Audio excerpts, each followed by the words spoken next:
Hey guys, okay, so I keep getting asked in Discord and Twitch chat lots of questions about my settings. So, as opposed to just me repeating myself over and over, I thought I'd go and quickly zoom through them all for you. So, let's have a look. Right, so display settings, video settings. I'm not going to talk too much about every setting. Obviously, you need full screen. I use unlimited here because I use RTSS, an app that kind of spaces out your frames nice and evenly, so you get really smooth gameplay. I use that to cap my frame rate just below the hertz of my monitor. So I set that one to unlimited. I don't know whether there's a colorblind mode for seeing through a purple storm as opposed to a blue storm, but these are the old ones I used and I've kept with them. I don't use everything at minimum because I've got a nice fast GPU and lots of system resources, so I don't need to, and I'm not exactly competitive level, so I don't need to have these all at minimum.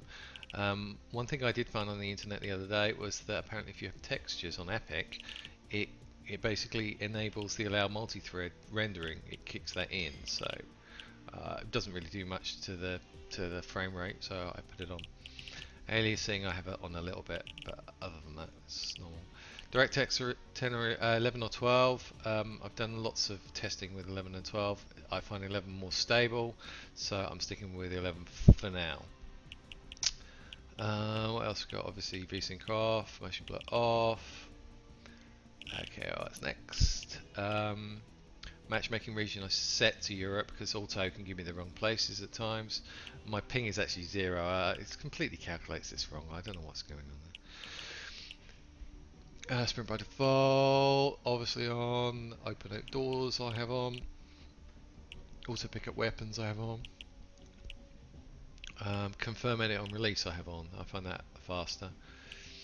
But obviously you can't. You still need a confirm button for your reset. What else we got? What else we got?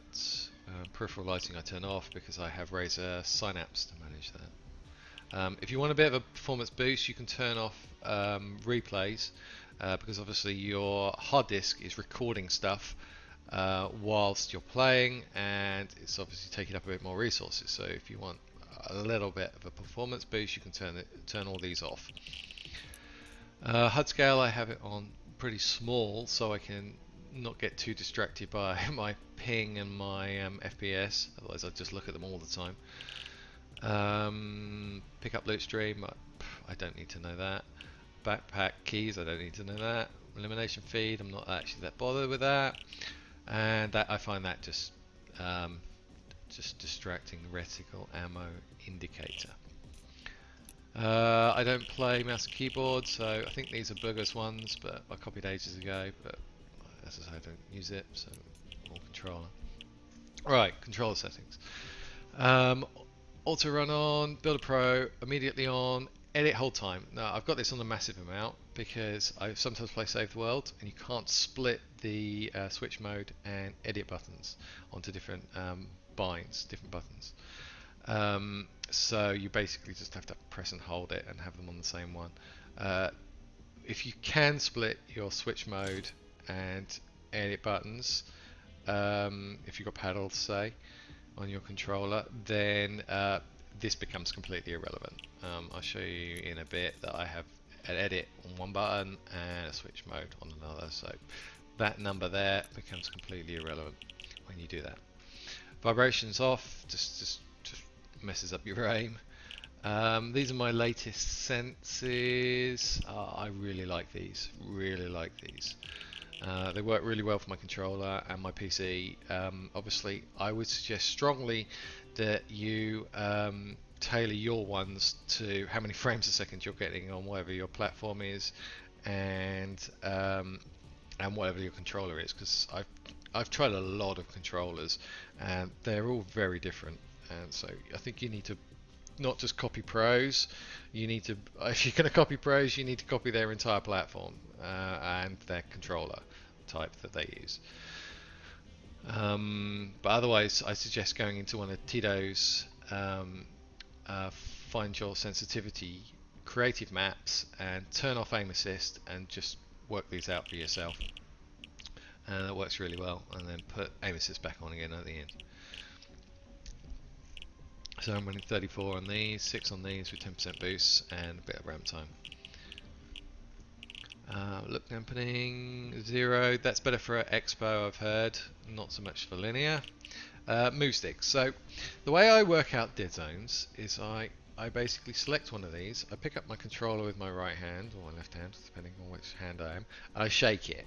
And if the thing on the right is within the circle, then you know your dead zones. You're not going to get stick drift. So I can I mean, look how tiny that little spot is. I can move this. I can move this almost pretty much down to as low as it can go 5. But I don't because I'm always falling off my own builds when I'm shooting over a ramp and I'm trying to kind of strafe at the same time, kind of move around so nobody snipes me. I end up falling off my own ramp because I'm an idiot. But I find if by raising them a little bit, that gives me a little bit of a safety net and I don't fall off so much. So that's why they're a bit higher than I can go. Okay, so what else we've got? I have all these low, apart from obviously sound effects and voice chat. I normally have that about half voice chat sound effects. Sound quality high, 3D headphones high, visualize sound effects. I used to play with this on when I didn't have good 3D DTS headphones. It's really useful for working out where footsteps are around you exactly and how many there are, how many footsteps there are. That's really useful, but shame you can't combine both. That's all pretty much obvious. These doesn't make any difference. They're all boogers, I think, again. Okay, so binds. Right, these are my combat control binds. So the first thing I normally do is take off, take off repair and just make it crouch, because you crouch quicker if there's only one function on a button. I've stuck repair over here. Edit I have on the down thing, but if you've got a PS4 you can put it on the up maybe. And then I bind that to a paddle, which I will show you later. I find placing markers without having to move any of my thumbs or fingers quickly really good for not getting sniped when you're trying to show your teammate where a target is or somebody shooting you is, and you want to basically pop out, mark, and then duck back in again really quick. If you go out and you're taking your thumbs off the sticks, pressing a button and going back again, you're going to get sniped in the face. So yeah, I always have place marker in an easy to reach location. Build controls, again I find changing materials really easy if I don't have to move my fingers while I'm running along. That's quite useful as well. Rotate I don't really use, but it's there. So the important things really are to change the switch mode in the edit and split them, and also the other thing I do is for edit, to reset I have it the same button as I do for edit. That way I can just double click it really quick and then press confirm afterwards. And I find resetting, that's easily the quickest way I can reset. Lots of pros, most pros use 3 buttons. For me, double click, confirm is the quickest and easiest for my brain to comprehend. I don't think there's anything in there, so I think that's pretty much it for the Fortnite side of things. I wanted to quickly go over some of the things I run on my PC to make Fortnite faster in the background. So what have we got? So I wrote a list of kind of basic things that I do and basic apps that I run. So I always make sure Windows 10 is updated to the latest patches. I turned on hardware accelerated GPU scheduling recently. That's only just come out with the latest, I think 2004 Windows 10 patch. That's meant to shift the ability of the scheduling over to the GPU to handle, which is meant to make it more efficient. But I did run some benchmarks before and after, and pretty much no difference. So I don't know whether I don't know whether it's me, but it doesn't really seem to do much. Maybe it's a future thing. Maybe it's a future compatibility thing that they want to build in for new stuff. Make sure your power options are all set to performance. So things like your network card is not kind of reducing power in the middle when you need it. So set them all onto full power, and you're not going to sleep too quickly, and your screen is at full power. Things like that. There's loads of things on YouTube for tuning general Windows 10 systems. So have a look at those. These are two programs that I use that are free. I have upgraded to the pro versions. The top one basically just cleans out your computer. It keeps your registry clean, keeps your file system clean, and I run that daily, and I run it in the background. It's really good. The second one, the Driver Booster 7, it checks all the hardware on your computer, and it will update to the latest drivers for all of them, which is great. It just saves you having to go through Device Manager one by one, check the internet for the latest version. It's really fast, and it's free, so it's a no-brainer. RTSS I mentioned earlier. I use that to here we go. I use that to smooth out all my frames. I set a frame limit to 237 on this. Works great. Really recommend this for smooth gameplay. It also comes with a program called MSI Afterburner, which it can tune my GPU, so it gives it a bit more power, it gives it a bit more frames, and yeah, it's great. I haven't gone crazy on that. I've just added a little overclocking, not much, just a tiny amount. NVIDIA GeForce Experience is an app that you can update to the latest drivers if you're running an NVIDIA card. OBS I stream with. Razer Cortex I use as just a games boost when I launch the program, so when I launch Fortnite, so that it stops any Windows processes that basically aren't needed for gaming, and thereby frees up some resources. I use Zone Alarm for my antivirus and firewall. Zone Alarm Extreme, that works great, but you have to buy that, I'm afraid. There is a free version, but not of Extreme. What else we got? Dragon Center, because I've got an MSI motherboard, I can use Dragon Center, and you get that from Microsoft Store for free. What else? Oh, I can show you that actually quickly here. Yeah, so you can use the Dragon Sensor to choose what kind of performance profile you want for your CPU and memory and everything else. And then, so my CPUs are 3.6 gigahertz. So by putting extreme performance on, this bumps it up. I think it can go up to like 5.1 when I'm gaming, or I think on 5. And so that makes it overclocked a little bit, but no crashes, nice and smooth, really fast. Recommend it.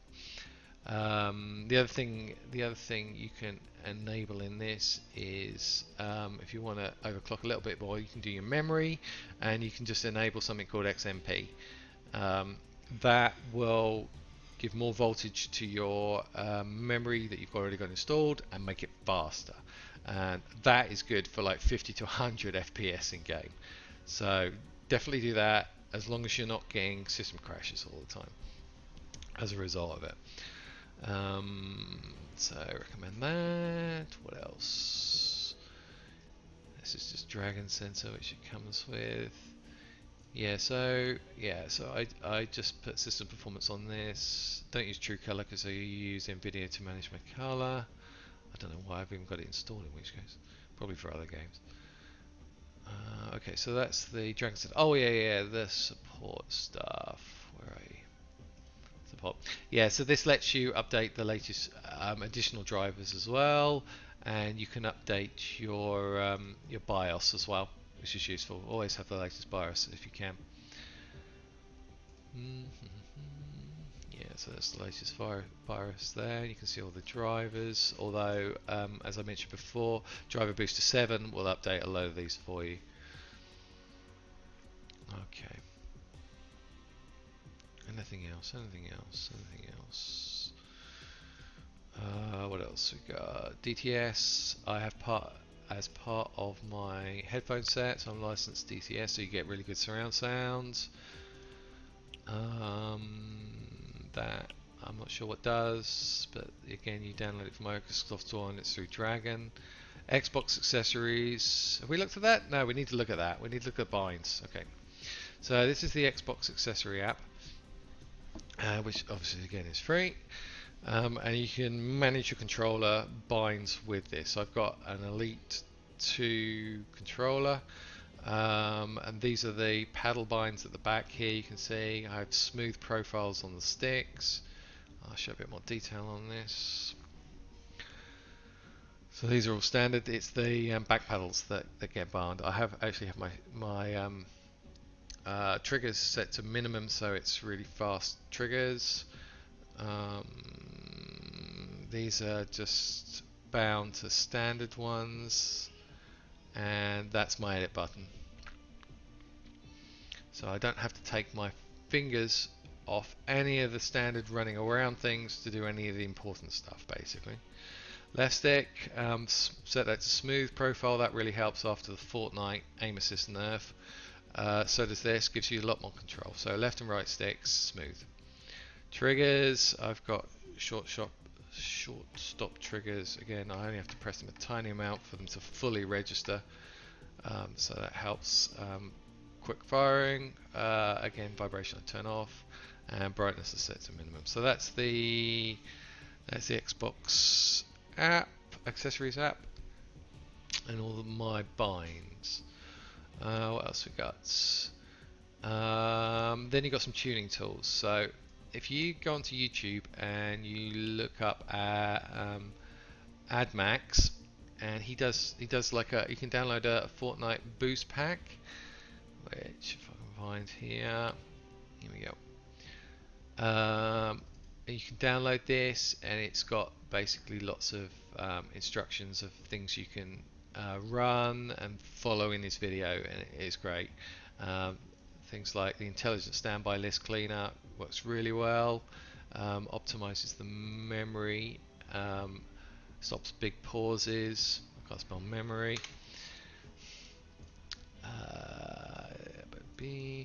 That gets rid of malware. That's another free tool. This one's quite useful. Where is it? This one. No, that's not the one I wanted. Try again. USB polling. So this basically lets you set the polling rate that your controller or mouse or keyboard talks to the computer at. So Xbox controller. So every time I get a new Xbox One controller, I need to come in here, set the bitrate to 1000, install the service, and then why isn't the filter on that? It's disabled and not installed. Okay, but again, there are instructions for doing this. But yeah, you want the rate 1000, so it's nice, so you have less input lag. That's a useful tool. And that's pretty much it. I mean, there are some other things I've done. Oh yeah. Let's have a look at the NVIDIA control panel very quickly. So I'll zoom through these. I have a profile specifically for Fortnite, and anything in bold is basically non-default. So these are the settings I use for this. Zoom through them. Don't ask me why, but I watched a load of YouTube videos on tuning Fortnite, and that's what we came out with.